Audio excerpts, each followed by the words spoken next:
show in particular?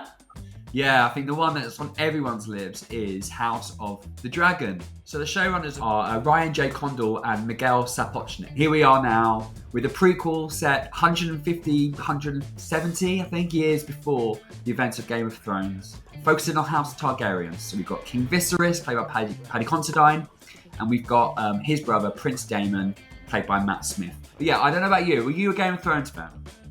I was, yeah. I mean, definitely at the beginning, but I think like a lot of people, my interest kind of tapered off in those last final seasons. But regardless, I was really excited for this to come out.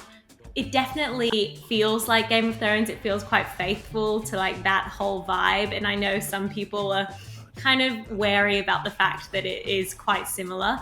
But for me, there was a lot of action in there, a lot of character development. What did you think? What were your first impressions? Yeah, I'm kind of conflicted because I wasn't the biggest Game of Thrones fan when it ended, and I think a lot of people are in a similar boat. But I was never obsessed with it, even when it was, hitting the highs of the first 3 to 4 seasons.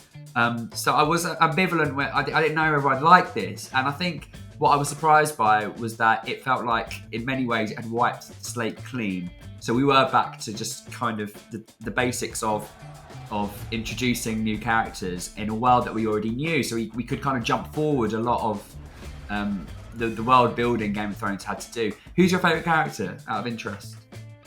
I mean, Matt Smith as Prince Daemon is brilliant. He's just like gleefully violent. And while he hasn't like ascended to Joffrey levels of like villainy yet, I feel like he's on the way. And other than that, I think Millie Alcock as a young Princess Rhaena, she's really impressed me so far. And Reese fans, obviously. He's a bit restricted in this role. I really hope that as it goes on, he'll become kind of like a Littlefinger style character. I think in Game of Thrones, we forget that at the beginning, a lot of these characters had to like lean in to their characters, and at first they weren't the household names they are now. I think that's the case with Paddy Considine as well. Like that, what I've seen of him so far feels a little bit flat. But I don't know if that's in comparison to like all of the other characters. I think as the story progresses and he's tested more and Daemon becomes more of an antagonist or whatever, we'll kind of see the extent of where that character can go, maybe. Because I think you're right. If you're not evil in the world of Game of Thrones, or you don't have a bit of bite to you, you do kind of fall by the wayside. I will not be made to choose between my brother and my daughter.